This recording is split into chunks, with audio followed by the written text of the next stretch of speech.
Before streaming platforms and Blu-ray discs, there was one format that ruled home entertainment: VHS. The home video system, or VHS, wasn't just a way to watch movies, it was a cultural phenomenon. It turned living rooms into private cinemas, gave birth to the golden age of video rental stores, and defined a generation. But where did it all start, and how did this iconic format fall from grace? Let's hit rewind and explore the fascinating history of VHS. Our story begins in Japan in the early 1970s. JVC, or the Japan Victor Company, developed VHS with a clear goal: to bring video recording and playback into every household. By 1971, JVC engineers Yuma Shiraishi and Shizuyo Takano had formed a team and created the VHS Development Matrix, a plan outlining 12 objectives for the system. These included compatibility with ordinary TVs, at least 2-hour recording capacity, and affordability for consumers. Despite setbacks including funding cuts in 1972, Shiraishi and Takano continued the project in secret, producing a prototype by 1973. However, VHS wasn't alone. If you're looking at video cassette recorders and you're confused by all your choices, just look at the most important feature of all, the picture. And Sony Betamax records a sharper picture than VHS. That's not just our opinion. In tests throughout the country. Around the same time, Sony introduced Betamax. The Japanese Ministry of International Trade and Industry initially backed Betamax as the standard format, but JVC, advocating for an open standard, partnered with Matsushita and other companies to support VHS. This collaboration, coupled with VHS's longer recording time, helped it prevail in the legendary format war. By the early 1980s, VHS had taken the world by storm. It wasn't just about recording TV anymore, it was about bringing Hollywood home.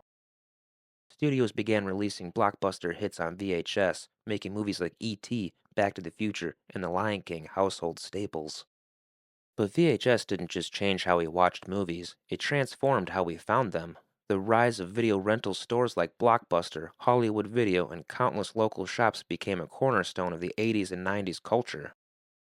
Renting movies wasn't just an errand, it was an event. Families spent Friday nights scouring the aisles for the perfect film, debating between a comedy, a thriller, or maybe a cult classic. It was about more than the movie, it was about the experience.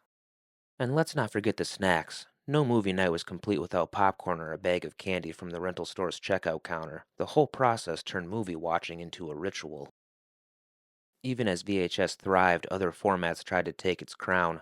Laserdisc arrived in the late 70s with superior picture and sound quality, but it was too expensive and bulky to compete. Meanwhile, Betamax clung to life for years but couldn't overcome VHS's dominance. Still, VHS wasn't without flaws. Tapes were prone to wear and tear, and poor tracking often left viewers frustrated. Yet, for all its imperfections, VHS was affordable and reliable, qualities that made it unbeatable in its heyday. The fall of VHS began in 1997 with the arrival of DVDs.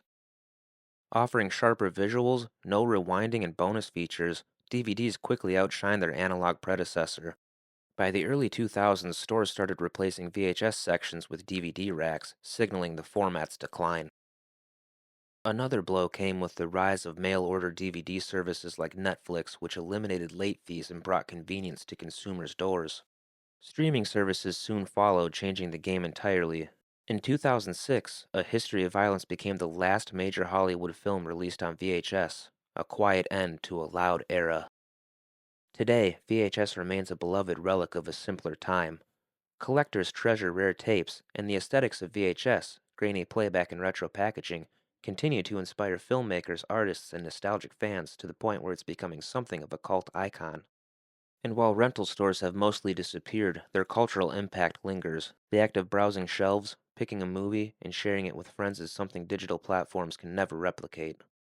VHS and rental stores weren't just about movies, they were about memories. They brought people together, created shared experiences, and turned film watching into something magical. From its humble beginnings in Japan to its reign as the king of home video worldwide, VHS shaped decades of entertainment. It brought Hollywood to our homes, gave us the joy of Friday night rentals, and remains a symbol of an unforgettable era. Even in the age of streaming, VHS reminds us of the power of tangible experiences. What are your favorite VHS memories? Did you have a favorite rental store or a tape that you wore out? Let me know in the comments, and don't forget to like, subscribe, and hit the bell icon for more movie history. Thanks for watching.